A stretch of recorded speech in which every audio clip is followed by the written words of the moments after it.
Eu quero essa noite conversar com vocês sobre um assunto que também está ligado a isso, de certa forma, que é o que é e o que não é uma verdadeira masculinidade cristã.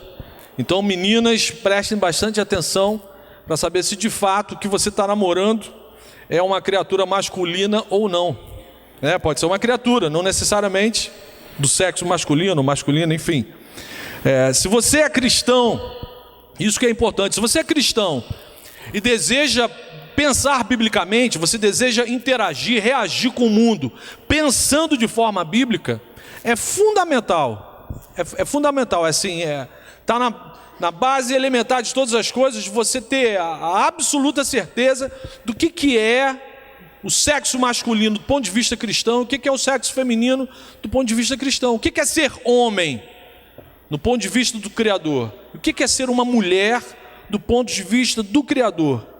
Porque dependendo do que você crê, dependendo do que você acredita, dependendo do que construíram aí na sua cabeça sobre o que é homem, o que é ser homem, o que é uma mulher, o que é ser mulher, isso vai interferir radicalmente na formação da sua sexualidade, vai interferir radicalmente no seu namoro, nos seus relacionamentos, no seu noivado, no seu casamento, com certeza. E pior, na efetividade da nossa missão enquanto cristãos na nossa sociedade. Que coisa mais sinistra. O seu entendimento, o seu pensamento, o seu credo sobre a sua sexualidade interfere positivamente ou negativamente na sua missão enquanto cristão na face da terra. É muito sério. É por isso que eu quero convidar você nesse momento a fechar seus olhos para a gente orar. Amém? Senhor, ajuda a gente a pensar biblicamente, Senhor. A gente te agradece o teu amor, a tua graça, Senhor. A gente te agradece esse momento de comunhão, na presença de gente que a gente ama, e na sua presença também. É maravilhoso receber o teu amor e ter a possibilidade da gente te agradecer e cantar louvor ao teu nome. Nesse momento a gente pede que, muito mais do que um bate-papo, Senhor, que isso aqui seja edificante para a vida da gente, para o nosso futuro, para o futuro das famílias aqui dessa comunidade cristã, Senhor, para o futuro da nossa nação. Abençoa essa conversa que a gente vai ter agora, Pai. Eu te peço isso em nome de Jesus. Amém. Então vamos lá. Se eu sou cristão, se eu me converti, tive uma experiência real com Cristo, assumi um compromisso público com o reino, todos os meus amigos na rua, no colégio, na faculdade, todo mundo sabe que eu sou crente, que eu sou servo de Jesus. Então como que alguém do sexo masculino, convertido, deve pensar, agir e viver a sua masculinidade? Necessariamente essa pergunta tem que ser respondida pela Bíblia. Para o cristão, a Bíblia é sua única regra de fé e de prática. Não foi isso que o pastor te perguntou quando você batizou? Deveria ter perguntado. Se o pastor não perguntou, caça a carteira desse pastor. Se a Bíblia é a sua única regra de fé e de prática, ela é seu GPS. Ela é quem aponta a direção. Ela que é a sua lanterna no mundo de trevas. É só na luz da Bíblia Sagrada que você se orienta e confia. Então não me interessa o que a cultura fala sobre isso, não me interessa o que a sociedade fala sobre isso, o que o mundo acadêmico pensa a esse respeito, o que os meus amigos da rua acham sobre, o que os meus pais acham sobre isso. Imagina como essa questão seria respondida num campus universitário. Imagina, pergunta lá na sala de aula, na faculdade, o que é a masculinidade? Então aí eu ia falar, você quer saber isso do ponto de vista antropológico, sociológico, biológico? Alguns vão defender até que não existe mais esse negócio de gênero sexual. Não é isso a nova discussão do momento? Querem acabar com a plaquinha nos banheiros? É banheiro. Banheiro. Então imagina como essa questão seria respondida pela cultura da rua. Perguntar para o teu colega de rua, o que é ser masculino?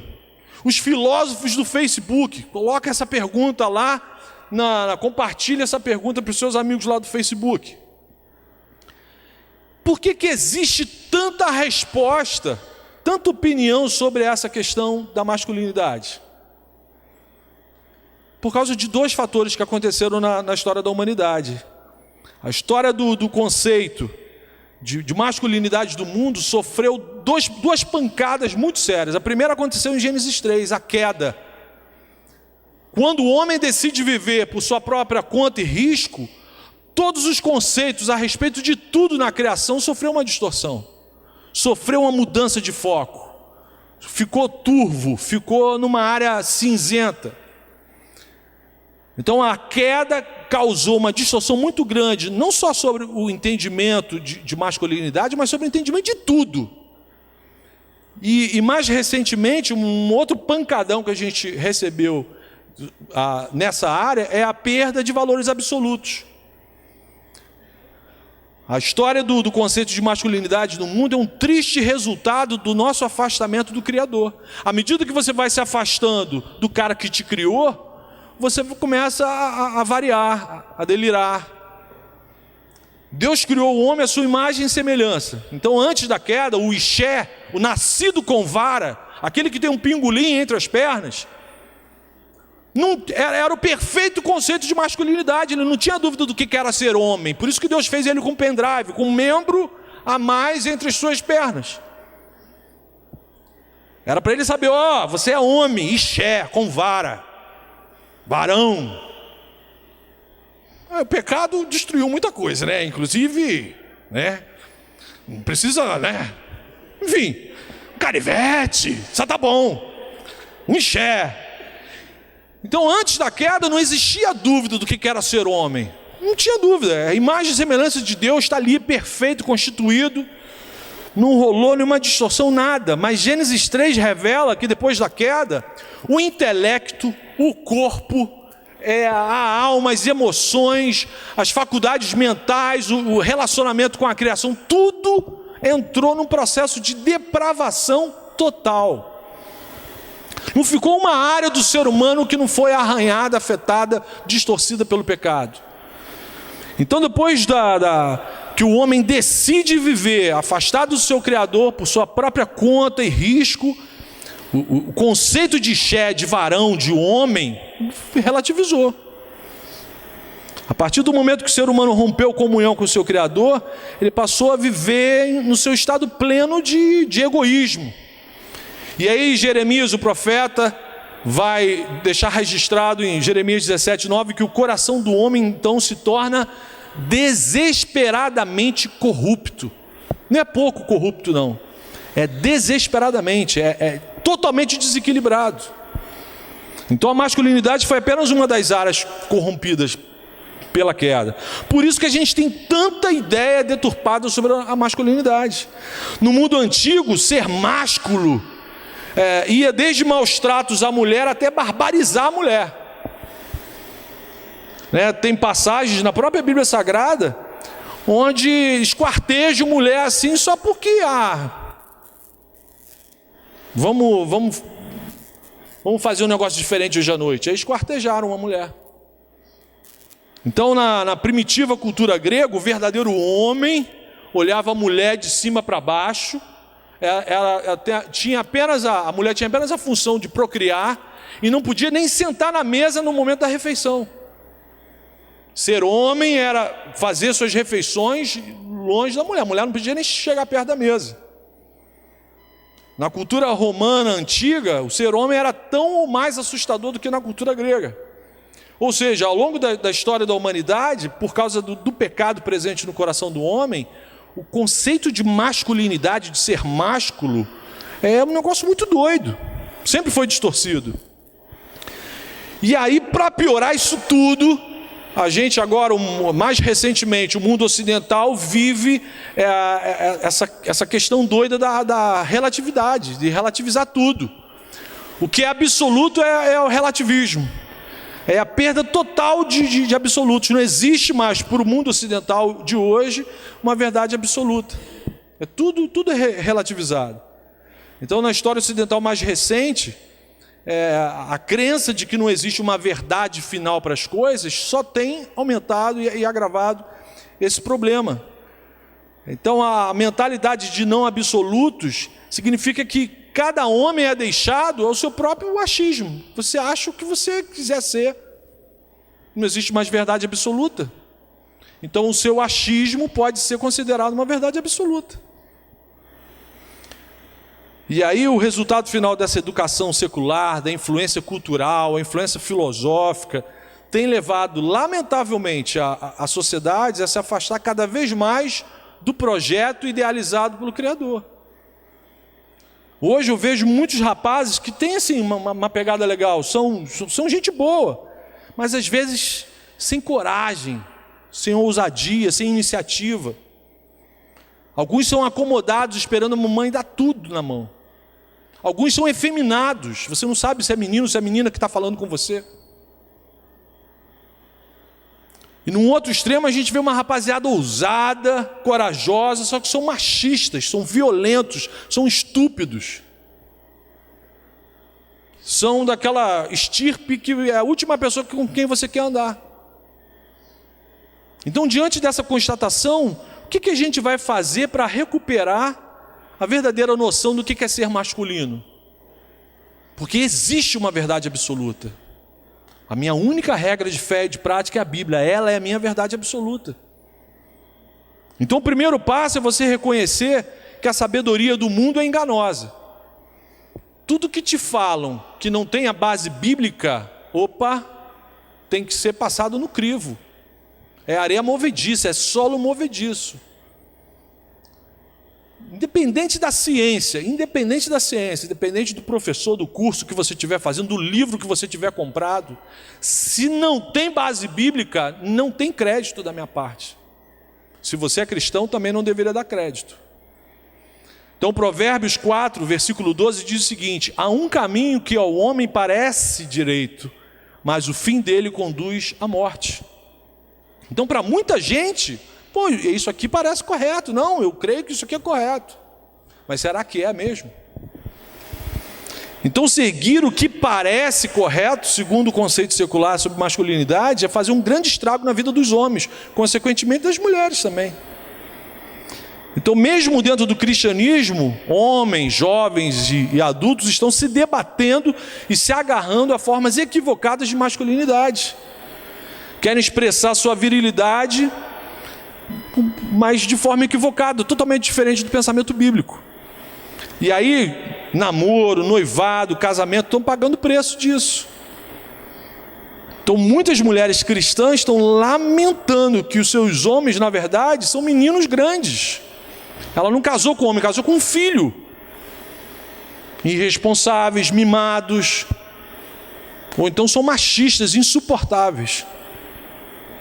Então o primeiro passo é isso, reconhecer que a sabedoria do mundo é enganosa, é uma área nebulosa, é falácia, é um ledo engano.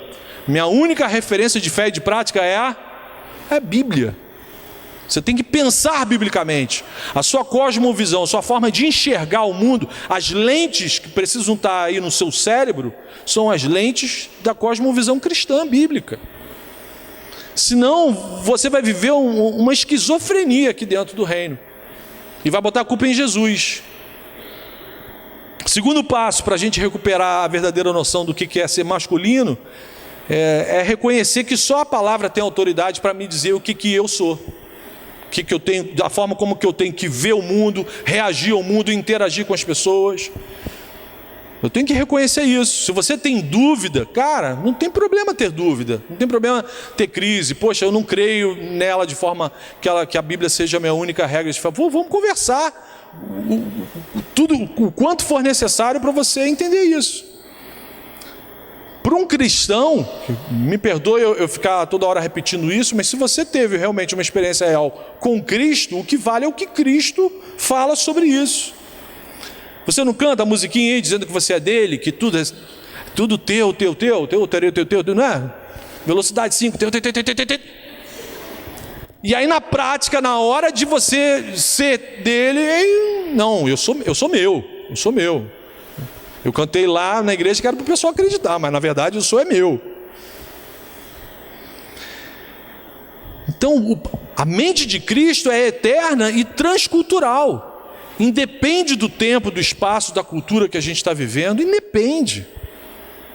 Então nós, homens cristãos, em submissão e obediência ao nosso Senhor, a gente deve alinhar o nosso pensamento e as nossas ações com as Escrituras.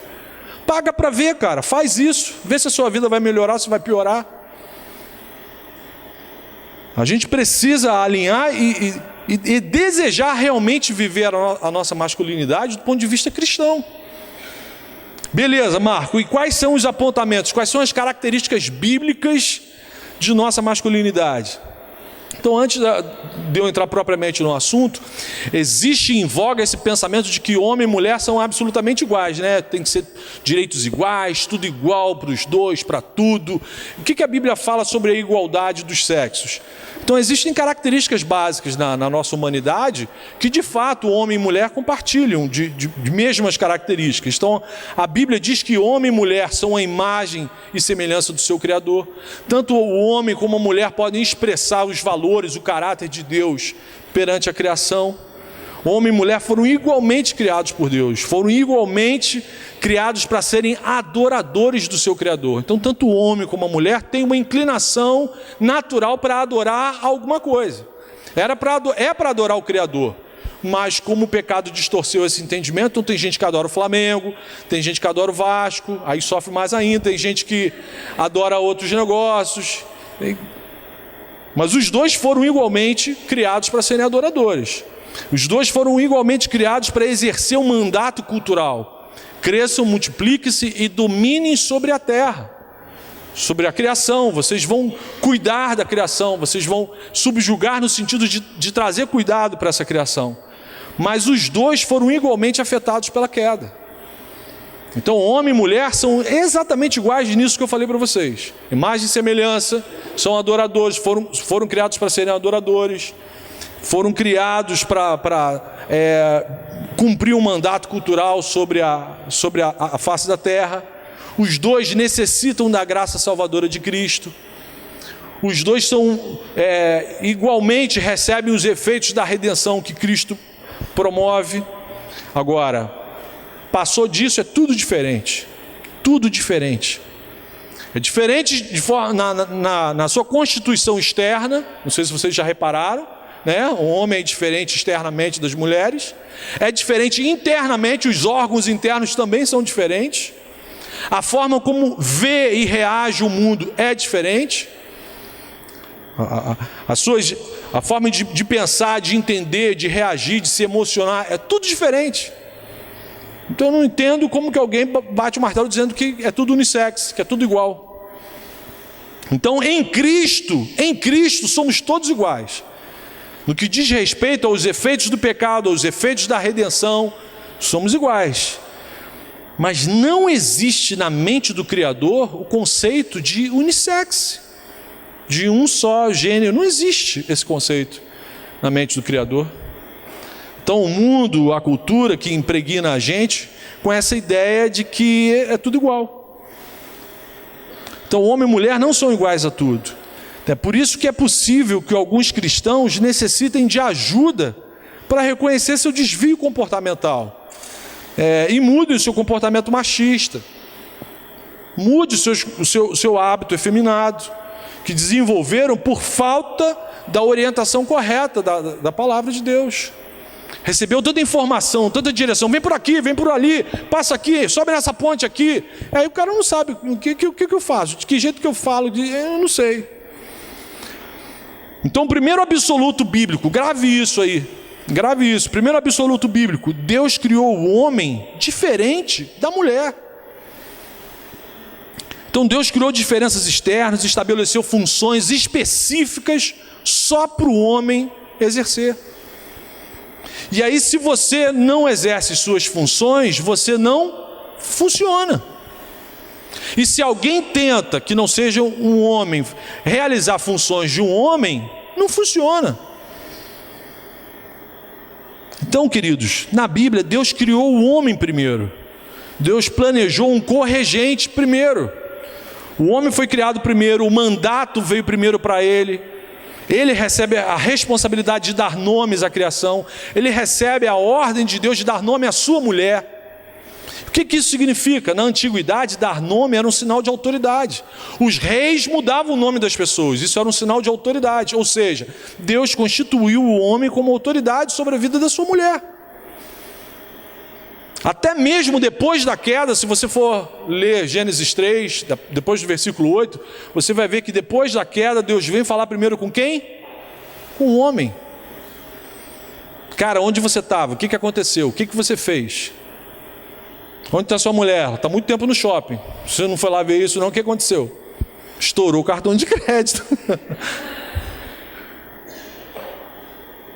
O homem não foi criado da mulher. A mulher é que foi criada do homem. Por isso o homem deve ser o responsável por sua mulher e seus filhos. Homem foi criado para ter mulher e filhos. Esse é o plano geral. Pode acontecer exceções, mas o plano geral do Criador é que todo homem tenha uma mulher. Antes da queda, Deus olha para o homem e fala o quê? Não é bom que esse camarada viva sozinho. Isso foi antes da queda. Essa é a glória da mulher. O homem só se torna pleno, só se torna completo se estiver associado a uma mulher. As mulheres não vão falar amém, glória a Deus, aleluia. Só tem duas aqui. Depois eu vou ter que acelerar essa palestra sobre mulher aqui na igreja.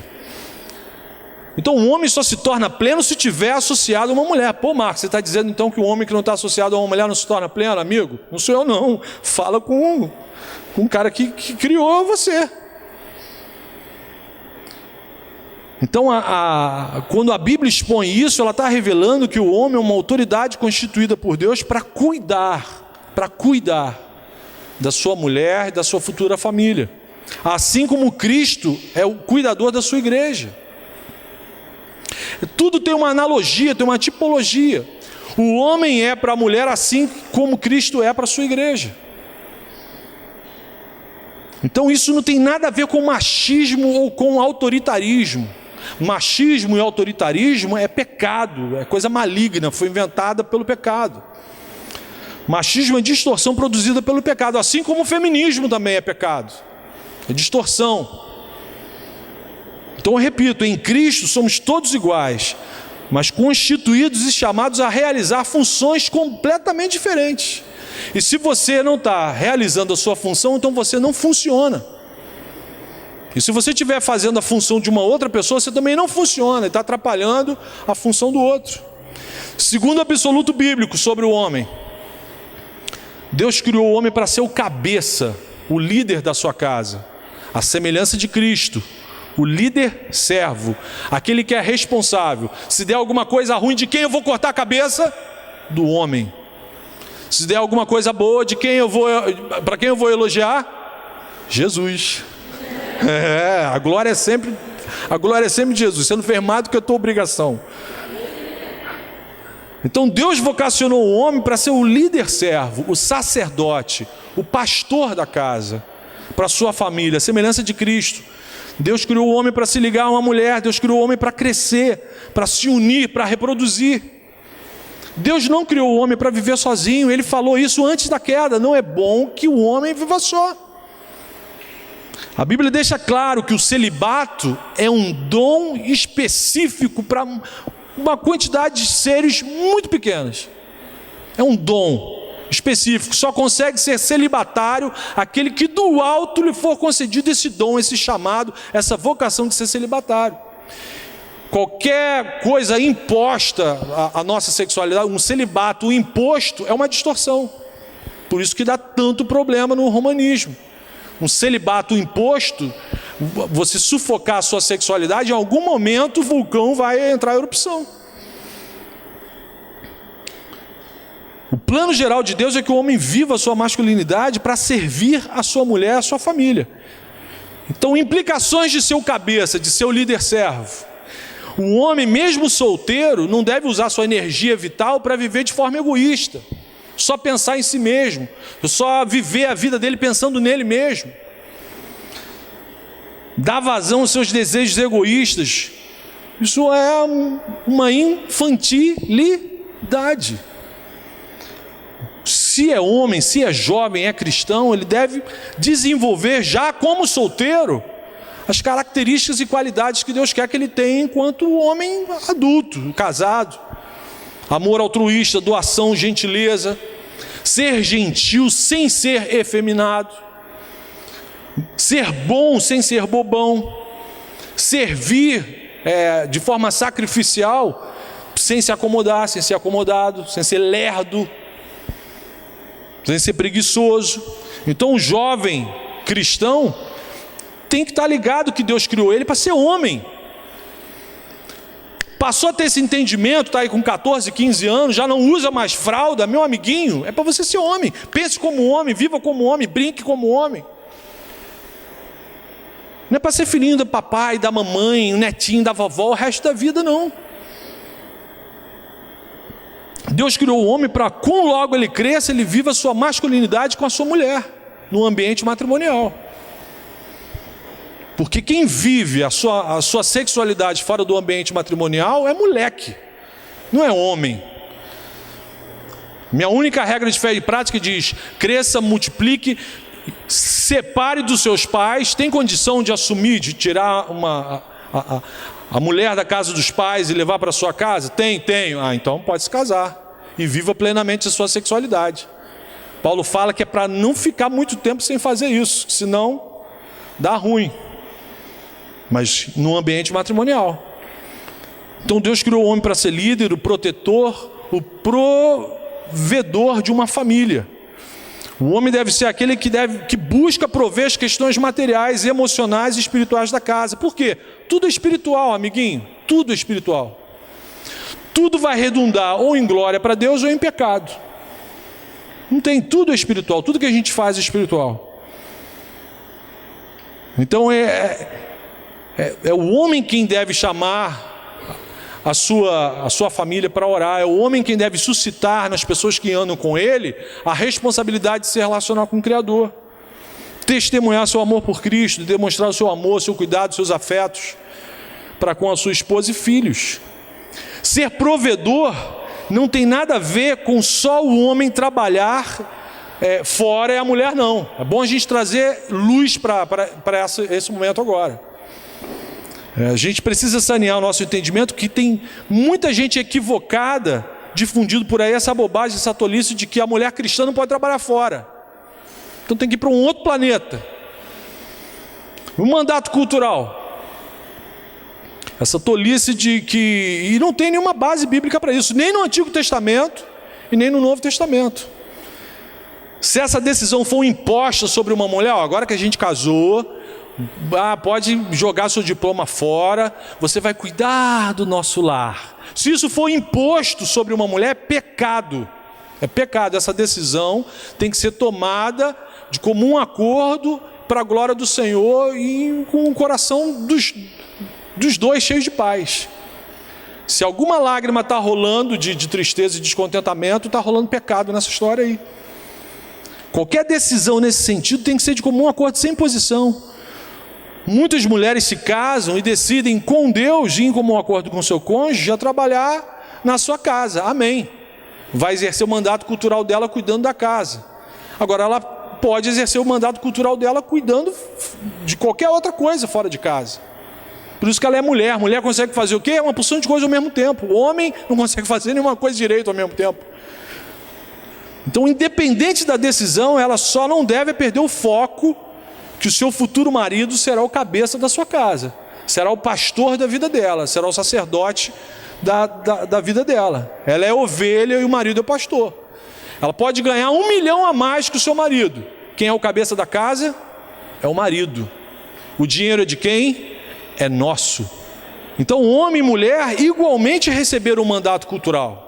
Igualmente. Então você pode exercer seu mandato cultural dentro da sua casa, mas em qualquer outro lugar. Ambos podem e devem trabalhar na sociedade onde Deus os inseriu.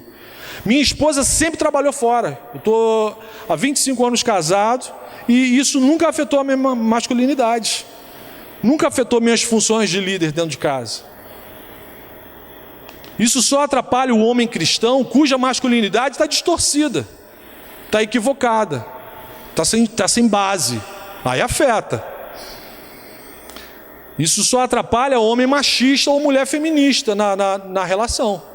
Aí se você estiver casado ou namorando uma feminista, mesmo que ela seja do lar, vai ser um inferno a sua casa. Nenhum homem cristão solteiro ou casado vai encontrar respaldo bíblico para proibir sua mulher de exercer seu mandato cultural fora de casa. Então a mulher cristã pode ser presidente de uma nação. Espero que não seja igual alguma nação que eu conheço aí. Mas pode ser primeira-ministra, né? Ela pode ser prefeito. Ela só não vai ser o cabeça da casa. Então a mulher pode ser presidente da nação. Quando ela entrar na casa dela, quem é o cabeça da casa? É o homem. Ela não foi chamada por Deus para ser pastora da sua casa. A mulher não foi chamada por Deus para ser pastora em instituição nenhuma. Caso existam homens disponíveis para assumir esse mandato, a mulher não deve assumir esse mandato. Ela vai ser pastora da casa dela quando o homem abandonar o seu mandato. Deserdou, abandonou, morreu, ficou maluco. Aí ela vai assumir. Na ausência dele, aquele círculo de autoridade está vazio, ela pode assumir. Então a gente vai ver na Bíblia muitas mulheres ajudando, exercendo a missão enquanto servas de Deus, mas só encontraremos numa posição de liderança quando ocorre o abandono, a deserção masculina. Débora, juíza. Por que ela foi chamada para ser juíza de Israel? Não tinha homem.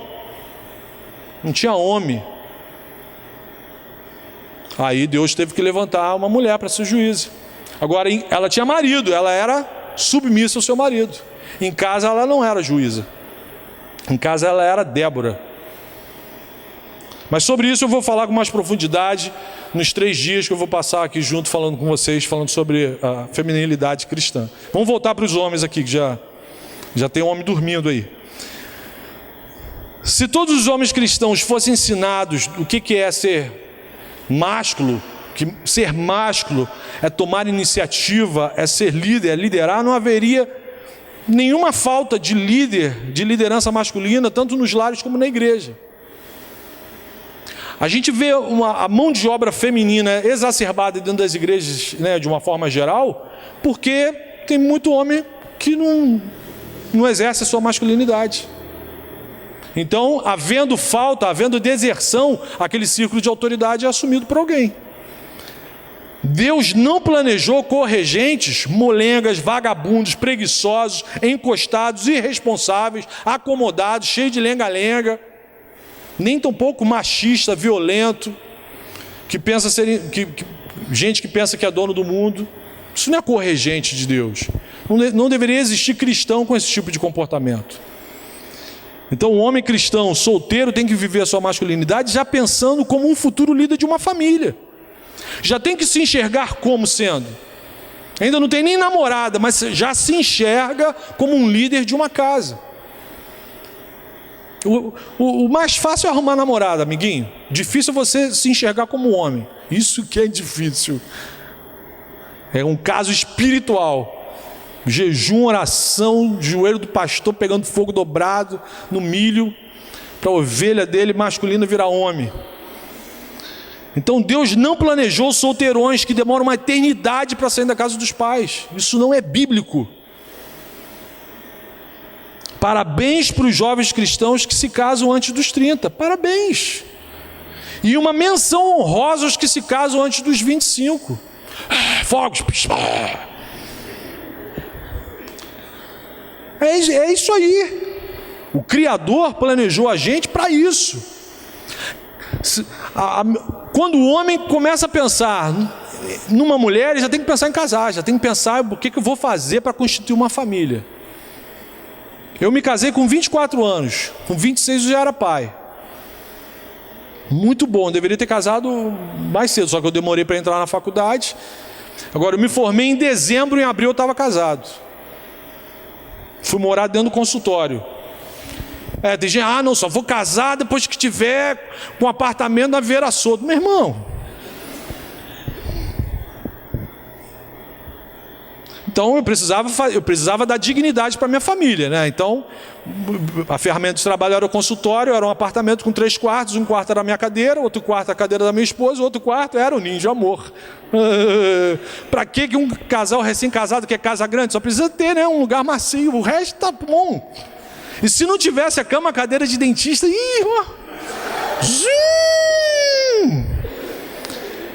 Então, se você é homem e é cristão, mesmo solteiro, cara, você tem que pensar numa profissão em termos de família, cara. Você não tem que pensar numa profissão, numa carreira, em termos da sua, do seu egoísmo, do seu mundo ensimesmado. Eu gosto de fazer isso. Cara, isso vai dar dignidade para uma família? Você vai conseguir abrir a geladeira e ter alguma outra coisa além de água na hora que você abrir a porta da geladeira? Mas é o que eu gosto de fazer, Marco. Dane-se. Com amor, né? Você tem que falar isso com amor. Amado irmão. Dane-se, amado irmão. Isso dá dignidade para mais de uma pessoa viver debaixo do mesmo teto que você? Talvez não. Talvez não é a resposta, amiguinho. Eu vou fazer de tudo para dar, então. Só que isso tem que ser para ontem. Para ontem. Eu vou ter que fazer essa palestra lá no Go Team, né? Com 9 anos, né?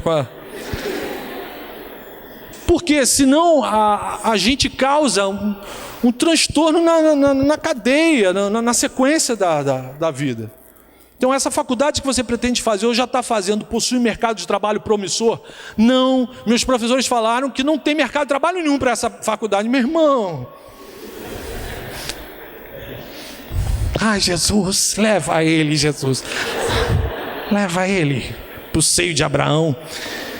Então, você não pode pensar de forma egoísta, você não pode pensar de forma ensimesmado e achar que isso está certo, que não tem problema nenhum pensar assim.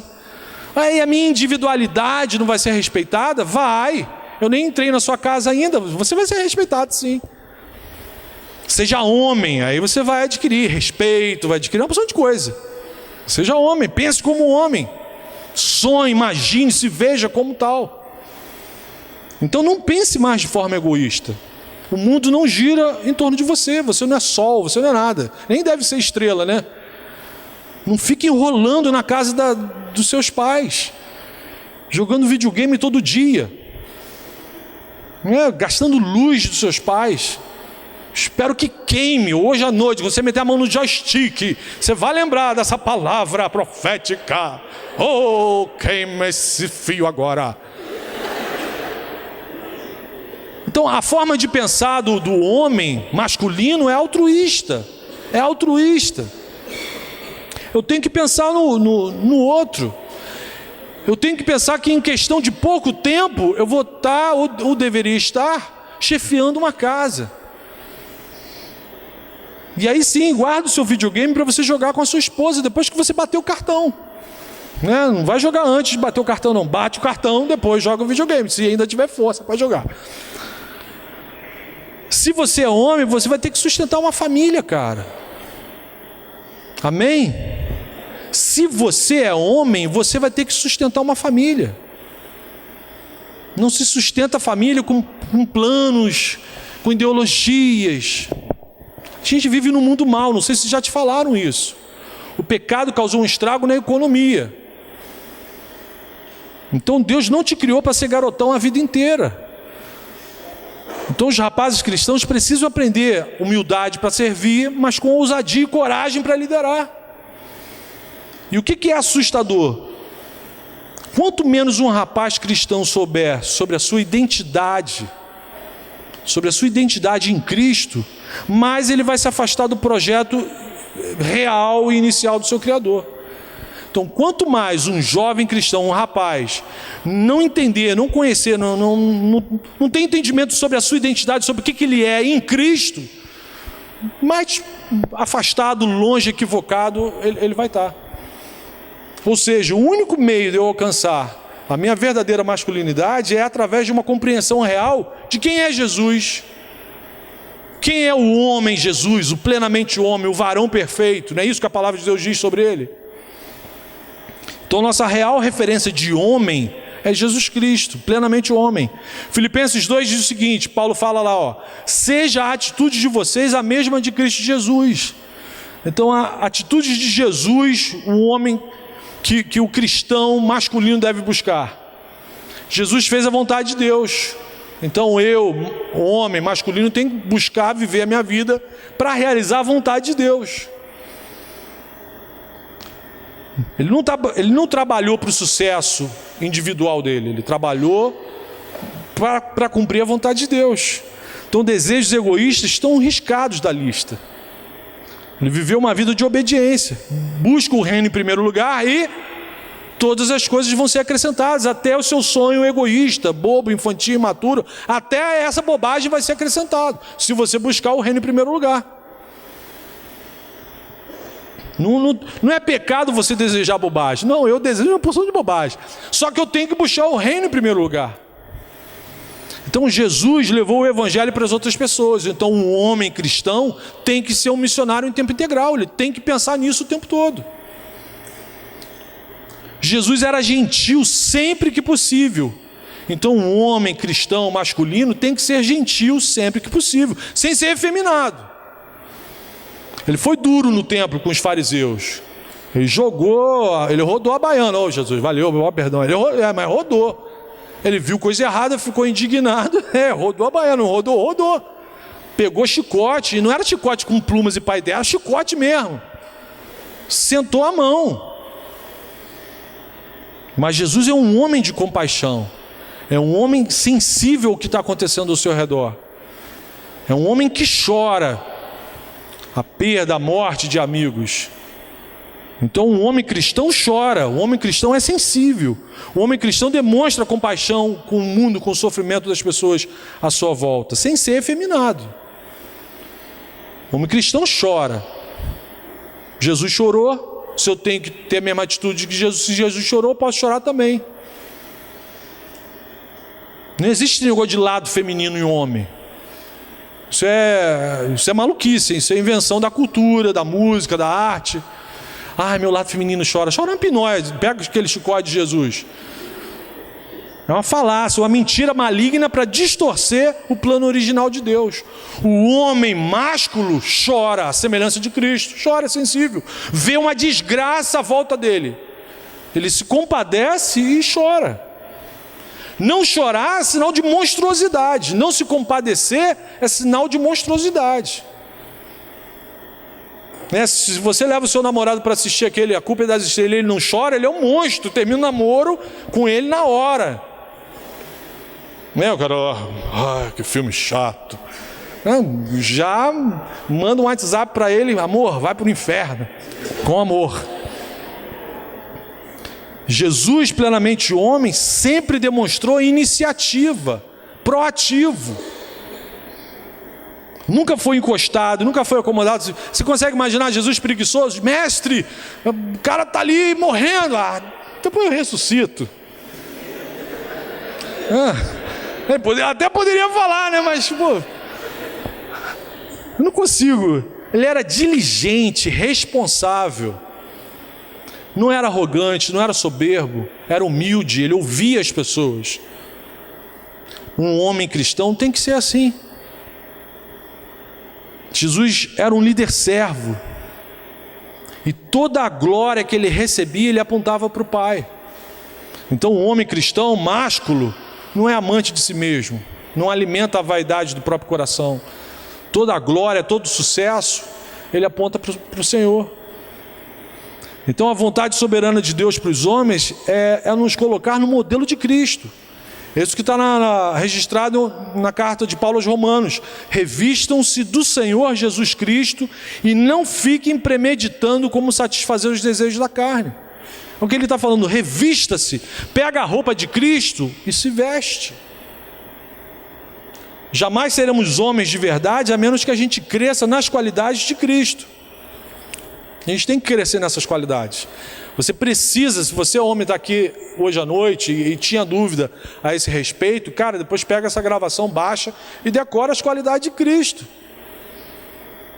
Os homens deveriam orar sobre isso regularmente. Senhor, eu estou vivendo isso, me ajuda a viver as qualidades de Cristo. Me ajuda, Senhor, a buscar, a imitar isso do Senhor Jesus. 2 Pedro, capítulo 3, versículo 18. Cresçam, porém, na graça e no conhecimento de nosso Senhor e Salvador Jesus Cristo. Você conhece sobre o Deus que você diz que segue? Você tem um conhecimento relevante sobre quem é Jesus Cristo? Não estou perguntando se você sabe quem foi Moisés, Abraão, que camisa que... Não, Jesus. Isso vai interferir no teu casamento, na tua profissão, no relacionamento com a tua família. Meninas, busquem rapazes que estejam buscando esse tipo de vida, viver dessa maneira. Menos do que isso, vocês não estarão se relacionando com um homem segundo o padrão estabelecido e desejado pelo Criador. E aí vai ser por sua conta e risco isso que você estiver levando para sua casa. Se nós, homens cristãos, fôssemos mais conscientes e buscássemos com diligência e responsabilidade viver essas qualidades, a gente não ia experimentar na nossa vida situações, qualidades de machismo, de autoritarismo, de comodismo, de passividade. Não ia. Senhor Jesus, ajuda a gente, Senhor. Ajuda os homens que o Senhor criou, que o Senhor decidiu amar antes da fundação do mundo. Ajuda-nos, Senhor. A gente assume aqui a nossa necessidade, a nossa carência da Tua intervenção na nossa vida, na nossa forma de pensar, Pai. Por favor, ajuda-nos a vivermos as qualidades de Cristo, a vivermos a nossa masculinidade para a Tua honra e para a Tua glória, Senhor. Que sejamos bênção para a nossa comunidade da fé, que sejamos bênção dentro das nossas casas, que sejamos breves no viver dentro das nossas casas também, Senhor, e que o Senhor acenda no nosso coração o desejo de o quanto antes constituirmos famílias saudáveis para a Tua honra e para a Tua glória, Senhor. Ajuda-nos a vivermos as nossas funções enquanto homens na face da terra, Pai, e que o Teu nome seja honrado e glorificado por causa disso. Eu te peço essas coisas, Senhor, em nome de Jesus. Amém e amém.